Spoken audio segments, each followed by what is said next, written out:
Bienvenue si vous nous rejoignez sur Canal 3 Bénin dans ce journal. Voici les titres de cette édition.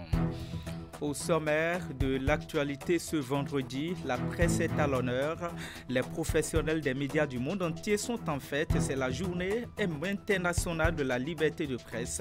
Au Bénin, professionnels des médias, universitaires et les étudiants échangent à l'occasion sur le devenir du journalisme et l'état de la liberté de presse au Bénin. C'est une initiative de l'École nationale des sciences et techniques de l'information et de la communication.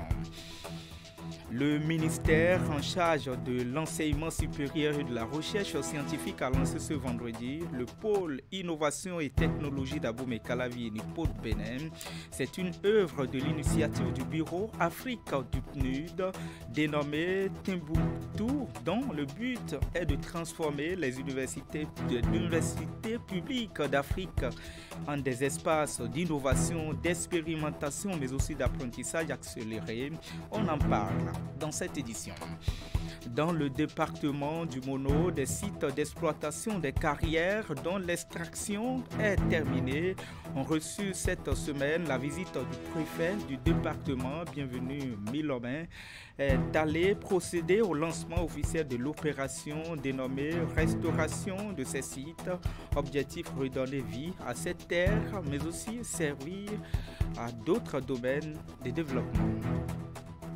Voilà pour le programme.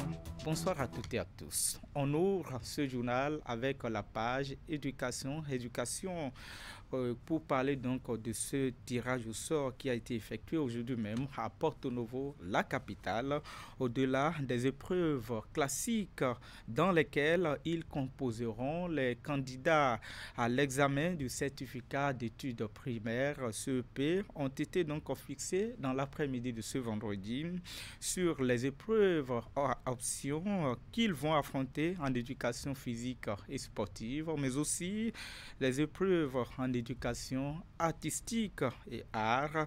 Quelles sont ces épreuves? Notre correspondant sur place, Emma Rodonou, a assisté au tirage au sort. Lancer de balles et endurance pour l'épreuve d'éducation physique et sportive et dessin pour l'épreuve d'éducation artistique et art.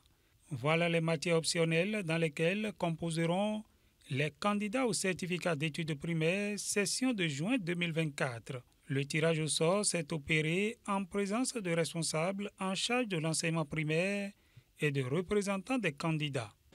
Les épreuves tirées servent à mesurer chez nos candidates et candidats leur génie artistique et leurs aptitudes physiques.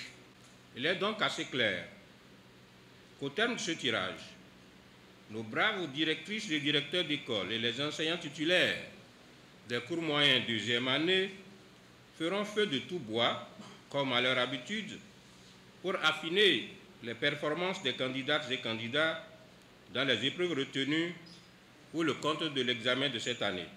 Ce tirage au sort, qui s'effectue rigoureusement à un mois du démarrage de l'examen, vient rappeler aux différents acteurs que le compte à rebours a commencé.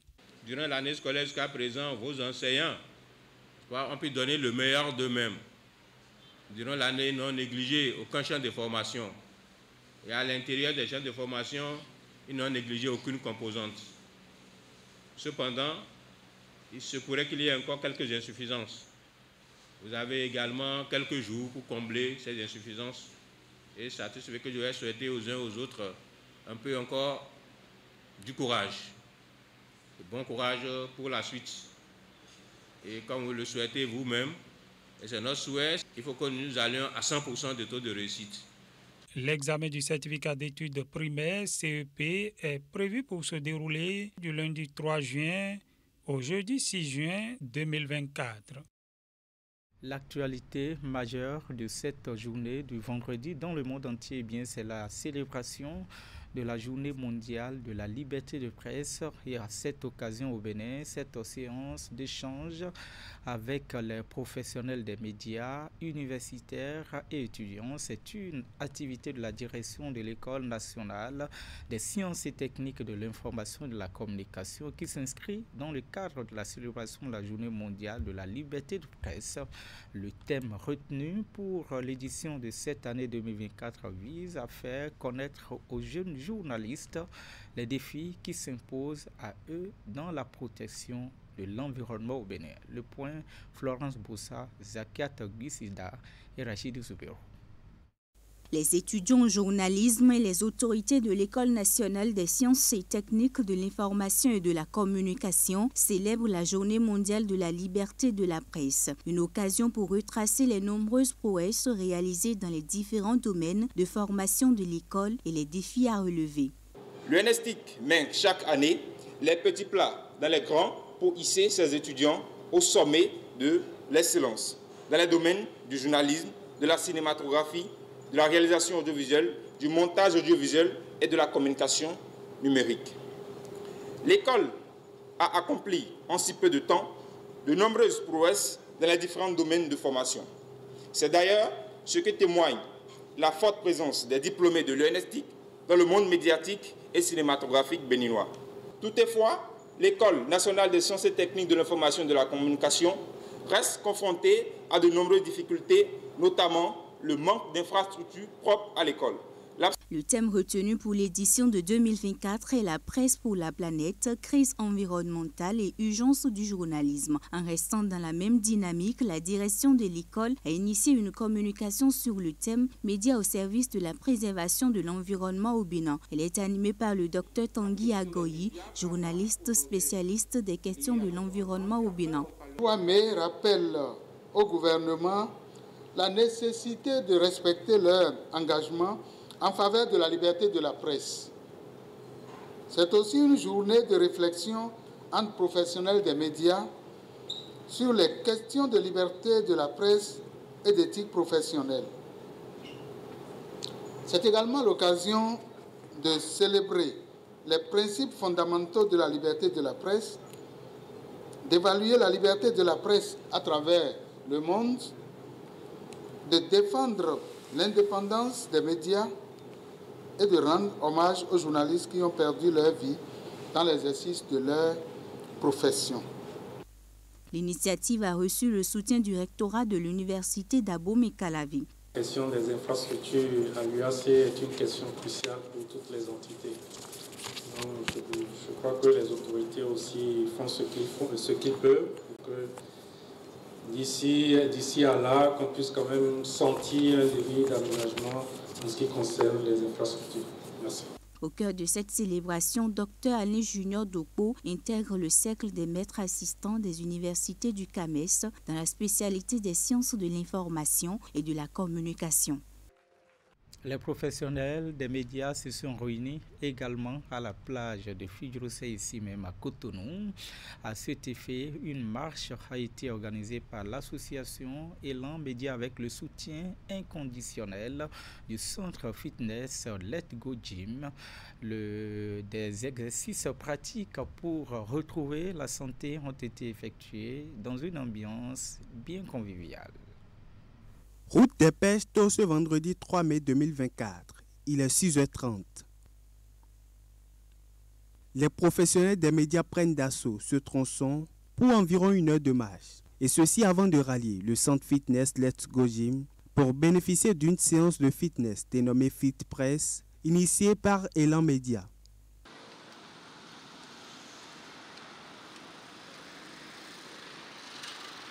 Ils sont soumis à des coups de cardio, des exercices de pédale de vélo, d'abdos et d'étirements. Oui, après le sport, nous avons des séries d'activités. Comme à l'accoutumée, il y aura la média immersion qui consiste à envoyer des professionnels des médias d'autres organes vers d'autres organes, histoire de créer un brassage, travailler pour la confraternité. En dehors de ça, nous avons un atelier de formation sur la thématique de l'année, et notamment aussi sur ce qui fait notre métier, c'est-à-dire le journalisme, ce qui concerne notre métier. Vous aurez les précisions plus tard sur les thèmes retenus. C'était une belle expérience pour moi quand même de pouvoir passer cet instant, ce moment, cette matinée avec les confrères, journalistes et animateurs, parce que nous avons pu essayer d'avoir un peu plus de sueur sur le corps grâce au sport qui a été fait ce matin. Si ces hommes des médias nourrissent l'ambition de promouvoir davantage les activités sportives ainsi que la cohésion sociale, ils bénéficient du soutien du centre fitness Let's Go Gym. Nous les avons accueillis dans notre salle de cours où on a fait des cours de cardio, de HIIT, les abdos. Ensuite, on est en train de faire les étirements comme vous le voyez derrière nous. Donc, voilà un peu ce qui s'est passé au cours de l'événement du jour FitPress. Toujours dans le cadre de la célébration de l'édition 2024 de la Journée internationale de la liberté de presse, un match de gala et des rencontres récréatives sont quelques activités prévues pour ces professionnels des médias. Écho des actions du gouvernement et la tenue de ses promesses avec cette bonne nouvelle pour la population d'Abomey-Calavi. Le gouvernement qui lance au profit de cette commune la phase B du projet asphaltage couplé avec le programme d'assainissement pluvial des villes secondaires. C'est la mairie de Abomey-Calavi qui a abrité hier la cérémonie qui consacre le démarrage des travaux de ces deux projets. Les détails, Ingrid Rachidi Soubero. La commune d'Abomey-Calavi entame la deuxième phase de sa métamorphose. Annoncée en Conseil des ministres il y a quelques mois, la phase B du projet asphaltage prend corps ce jeudi 2 mai 2024. Et avec lui, le projet d'assainissement pluvial des villes secondaires, dont l'objectif est de parer aux problèmes d'inondation dans cette commune. Ces projets phares au menu du deuxième volet du programme d'action du gouvernement viennent s'ajouter à la longue liste de réalisations en cours à Abomey-Calavi.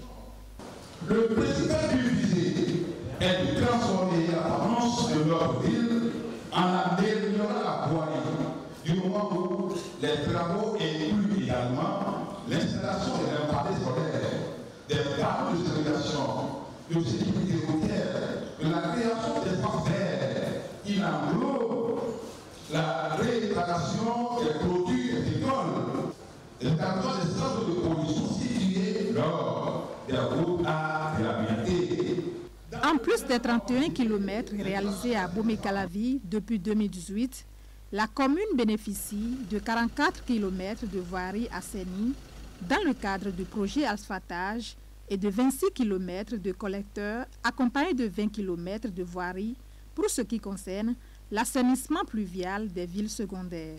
Toutes choses devant contribuer à améliorer les conditions de circulation, l'accès des ménages aux équipements, la rénovation des principales zones d'habitat et d'activité, sans oublier le désenclavement de maintes localités afin de dynamiser l'économie locale. Il s'agit là d'un programme de plus de 70 km de voirie qui viennent à la commune d'Abomey-Calavi. Les entreprises qui ont été sélectionnées, l'entreprise 500 pour la partie asphaltage, le groupement alternatif EGK et l'entreprise Unitec Énergie pour le programme d'assainissement pluvial des villes secondaires. C'est le moment pour moi d'exhorter toutes les parties à jouer pleinement leur rôle, chacun en ce qui le concerne, pour la réussite de ces projets. Je voudrais également inviter les entreprises et bureaux de contrôle en charge des travaux au respect des engagements contractuels pour mettre à la disposition de nos populations des ouvrages de qualité. Les différentes entreprises impliquées dans la mise en œuvre de ces deux projets ont un délai de 3 ans pour réaliser ces infrastructures. Bénéficient également de la phase B du projet asphaltage et l'assainissement pluvial des villes secondaires, plusieurs autres communes du Bénin, dont Cotonou, Porto-Novo, Parakou, Djougou et Kandi.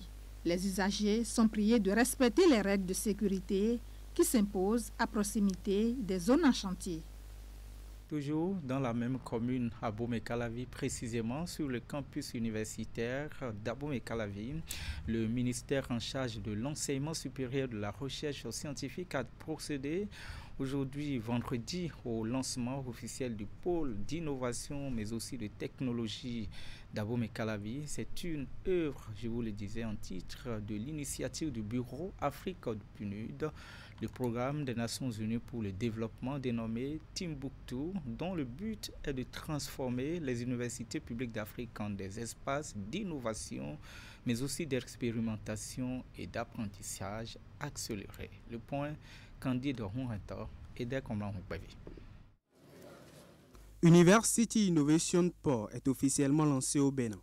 C'est l'opérationnalisation de l'initiative Timbuktu du Bureau Afrique du PNUD, dont l'objectif est de permettre à la jeunesse estudiantine africaine de s'engager de manière significative dans l'écosystème de l'innovation en tant que résolveur des problèmes, innovateur et concepteur d'avenir, mais aussi de mettre en place un réseau panafricain d'innovation constitué de 8 hubs régionaux et de 10 pôles nationaux au sein des universités publiques dans 10 différents pays.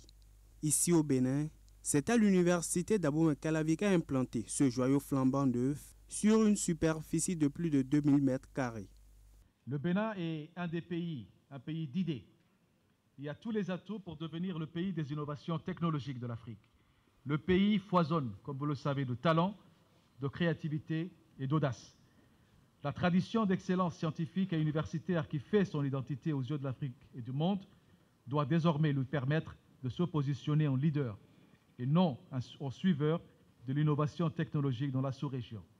Surtout avec le renforcement de l'écosystème béninois d'innovation par la mise en place donc de l'Unipod. Unipod se dresse comme un pôle dont la contribution sera déterminante dans la réalisation de notre légitime ambition de nous maintenir à la pointe de l'innovation technologique au Bénin et en Afrique, de former des étudiantes et étudiants compétents, adaptés aux enjeux d'aujourd'hui et outillés au plan scientifique, mais surtout technologique, pour relever les défis de demain.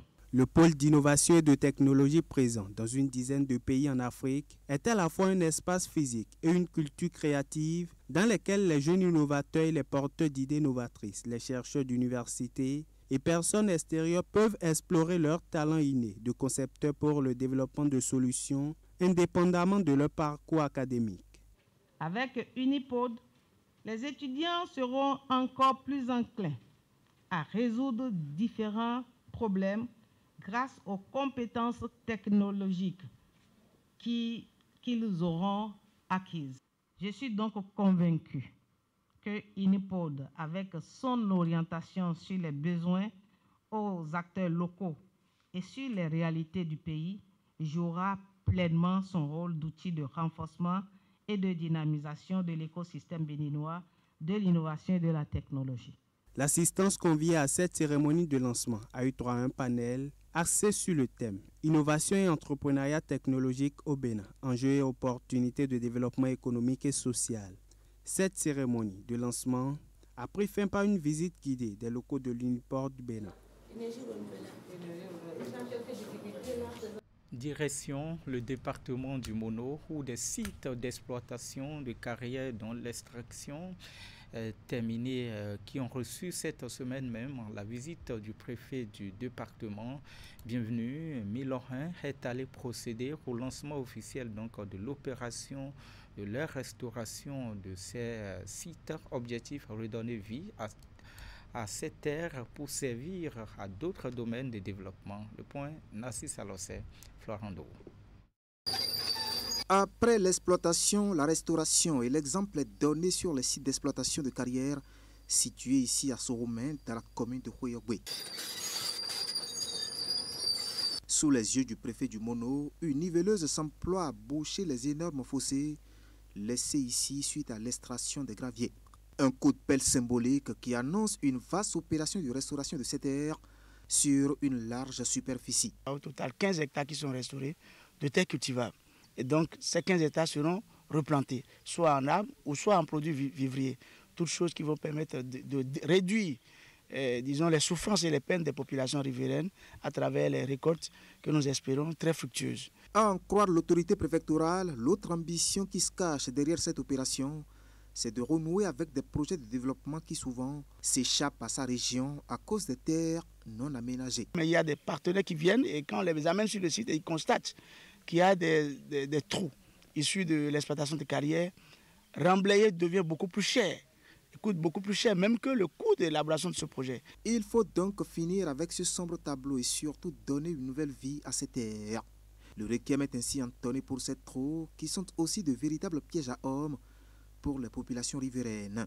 L'exercice de restauration, lui, se fait ensemble avec l'association des exploitants miniers de la région. Et avant d'avoir nos autorisations, on nous a donné des indications fermes.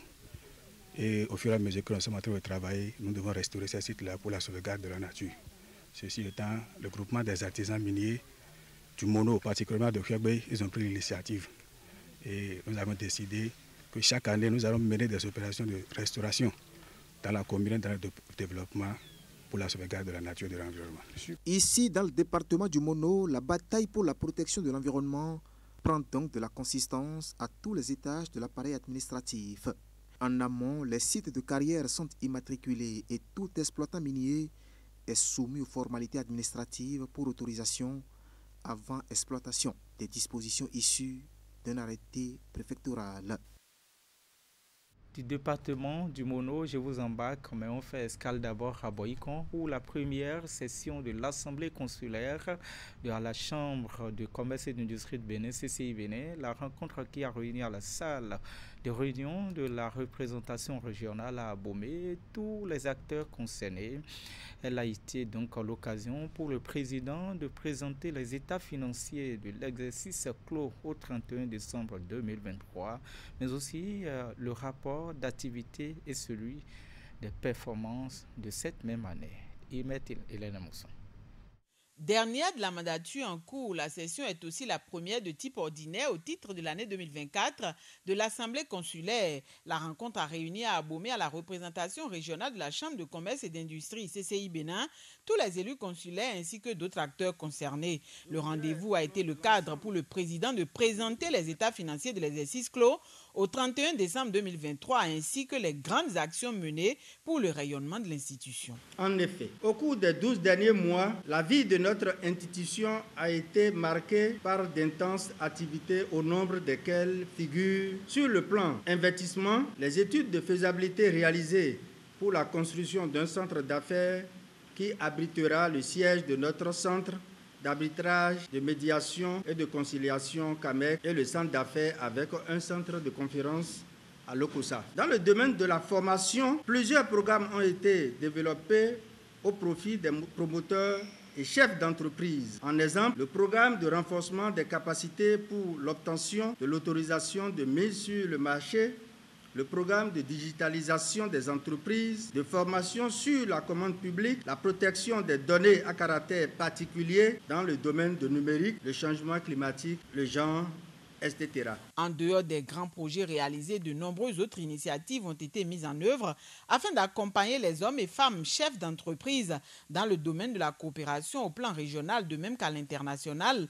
Plusieurs programmes ont été exécutés avec différents partenaires techniques et financiers. Dans le domaine de la coopération, la Chambre de commerce et d'industrie du Bénin a consolidé ses relations avec ses réseaux consulaires et noué de nouveaux partenariats avec d'autres, en l'occurrence les pays d'Afrique, du Golfe, de l'Europe et de l'Asie, et bientôt sur le continent américain. Ceci s'est traduit par l'organisation de différentes missions commerciales à l'étranger, l'accueil de missions d'investisseurs et la signature de nombreux accords de partenariat. Nous sommes réunis ce jour dans le cadre de la session de reddition des comptes après un an d'exercice.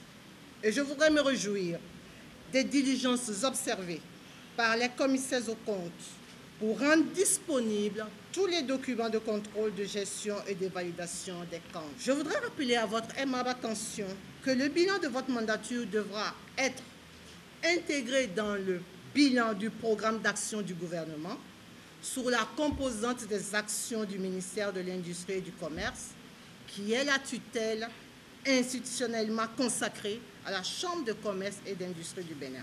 Une exigence des dispositions statutaires de la CCI Bénin, la rencontre a aussi été l'occasion de présenter le rapport d'activité puis celui de performance 2023. Autre volet de l'actualité dans ce journal, la deuxième édition du salon Agri-Finance qui s'est ouvert hier jeudi au siège de l'Agence territoriale de développement agricole Pôle 7. L'association Agri-Biz Booster, à travers le salon, met au cœur la question du développement de l'entrepreneuriat agricole au Bénin. Aidé en prévu avec Florence Bossa. L'association Agri-Biz Booster s'engage chaque année à créer un espace dynamique pour promouvoir l'agrobusiness. Ainsi, le salon agricole et financier Agri-Finance vise à contribuer au développement de micro, petites et moyennes entreprises plus dynamiques dans le secteur agricole au Bénin. Cela fait plus de 10 ans que chaque année, nous nous retrouvons pour réfléchir, partager nos expériences en matière de financement de l'agriculture au Bénin. L'heure est actuellement au bilan. Ainsi, l'évaluation des différentes éditions du salon a révélé que plus d'1 milliard de francs CFA ont été obtenus à travers les mises en relation en matière d'accès au financement, plus de 250 MPME agricoles promus, plus de 15 panels organisés sur diverses thématiques liées au financement agricole. Plus de 10 000 visiteurs ont été enregistrés au cours de nos différents salons. L'édition de cette année est placée sous le thème « Dynamiser les micro, petites et moyennes entreprises dans le secteur agricole en soutenant l'esprit d'entreprise auprès des femmes et des jeunes en favorisant l'accès aux services de produits financiers adaptés ». Elle a bénéficié du soutien des partenaires techniques et financiers dont Plan International Bénin. Le but de cet organisme partenaire est de contribuer à l'émergence des initiatives féminines. Plan International Bénin et ses partenaires ambitionne d'accompagner la création et le développement de plus de 500 000 jeunes entreprises créées et ou dirigées par les jeunes, notamment les jeunes femmes de la tranche de 17 à 24 ans dans les 5 prochaines années. Je voudrais vous faire témoin de l'implication spéciale du gouvernement, en l'occurrence le chef de l'État, pour relever ensemble le défi du financement agricole au Bénin. Le salon prévu pour durer 3 jours est ouvert aux coopératives d'agriculteurs, d'institutions financières, des fournisseurs d'intrants et ceux des services digitaux et aux structures d'encadrement. Je voudrais fonder l'espoir que vous saurez au cours de ces assises associer vos expériences et vos réflexions afin que l'édition 2024 du salon Agri-Finance comble les attentes du monde agricole en général et celui du pôle de développement agricole 7 en particulier. Une visite guidée des stands de vente est offerte aux officiels. Ces stands sont composés pour la plupart des produits de l'agrobusiness de plus d'une dizaine de jeunes entrepreneurs béninois. On parle maintenant de cette célébration de la Journée internationale du travail dans le plus grand marché de l'Afrique de l'Ouest, le marché international d'Antokpa. Le regroupement des femmes et artisans des marchés d'Antokpa qui ne sont plus restés en marge des festivités. Le groupement a organisé à cet effet une séance festive à l'endroit des personnes handicapées travailleurs au sein du marché international. Le groupement des femmes et artisans des marchés se sont réunis à l'occasion de la fête du travail pour honorer les travailleurs béninois en général et les personnes handicapées travailleurs en particulier. Cette célébration s'articule autour du thème « Résilience et travail décent, agir ensemble au sein du monde du travail pour améliorer les conditions de vie et l'inclusion des handicapés travailleurs dans le marché d'Antokpa ». Cette communication parlera donc de la résilience et du travail décent pour l'inclusion sociale des personnes handicapées dans les marchés en général et au marché de Dantokpa en particulier. Alors, qu'est-ce que le travail décent? c'est l'activité de l'homme appliquée à la production, à la création et à l'entretien de quelque chose. Il y a le travail manuel, il y a le travail intellectuel. Il y a également les activités professionnelles régulières et rémunérées. La présidente du groupement des femmes et artisans des marchés a évoqué les difficultés auxquelles font face les personnes handicapées travailleurs. Elle lance d'ailleurs une doléance à l'endroit du gouvernement face à la cherté de la vie. 1000 réflexions conditionnent la condition de travail des personnes handicapées dans les marchés du Bénin. Nous pouvons noter le manque d'infrastructures pour les personnes handicapées dans les marchés, le manque de formation aux personnes handicapées artisans. Pour faire face au manque de travail des personnes handicapées, le groupement des femmes et artisans des marchés du Bénin s'engage à contribuer à l'autonomisation de ces handicapés dans les marchés du Bénin. Nous demandons au chef de l'État, notre papa, Son Excellence Guillaume Athanas Patrice Talon, d'avoir un regard sur la cherté actuelle en République du Bénin. Le réseau de téléphonie mobile Celtis, étant partenaire officiel de la cérémonie, s'est associé au groupement des femmes pour la promotion des valeurs. Le thème de l'autonomisation des femmes est une des valeurs que nous défendons chez Celtis. Alors s'associer au groupement des femmes et artisans du marché, des différents marchés de Cotonou, est très important pour nous pour pouvoir véhiculer ces valeurs que nous défendons. Qui plus est, vous avez vu qu'aujourd'hui en particulier, l'accent a été mis sur les personnes handicapées qui, au lieu de tomber dans la facilité d'aller mendier à gauche et à droite, travaillent quand même, se lèvent le matin. Une quinzaine de personnes handicapées travailleurs ont été récompensées au terme de cette cérémonie. Et pour boucler, on fait un retour sur la fête du 1er mai avec la société béninoise de brasserie Sobebra, qui n'est pas restée en marge de la célébration de cette fête du travail sur initiative du syndicat des travailleurs de la Sobebra. Les agents de cette société ont également commémoré le 1er mai 2024.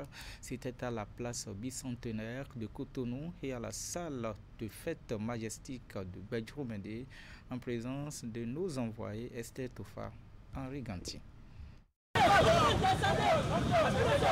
C'est par ce match de football que le syndicat des travailleurs de la Sobebra a démarré les hostilités de ce 1er mai, fête du travail. Il s'agit de la finale d'un tournoi organisé chaque année au sein de la société de brasserie. Cette finale a opposé l'équipe de la direction générale en blanc à celle de la maintenance en vert. Au bout d'une séance de tir au but, les Blancs se sont imposés sur un score de 2 buts à 1.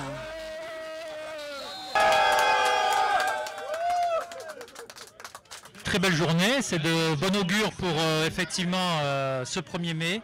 Donc très heureux de voir ces deux équipes particulièrement dynamiques et très motivées ce jour de 1er mai. Donc félicitations au team de l'administration, c'était vraiment une très très belle partie.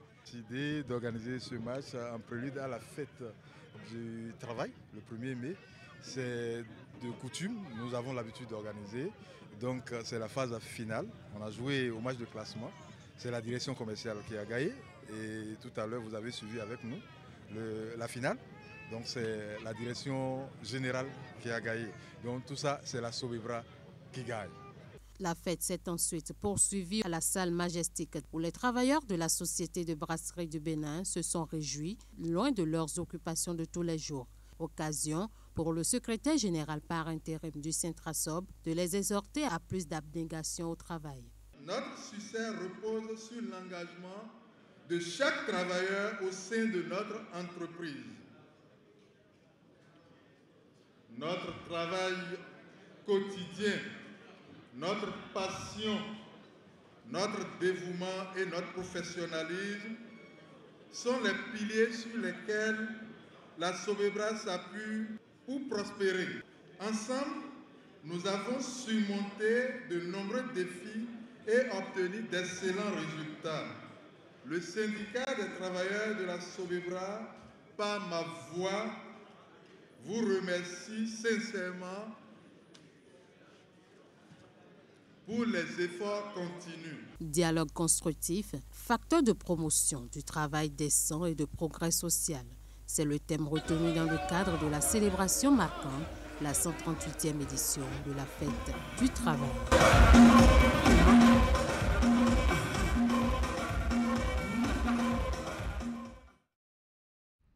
Ainsi se referme ce journal préparé par l'ensemble de la rédaction. Merci de votre fidélité. À très bientôt.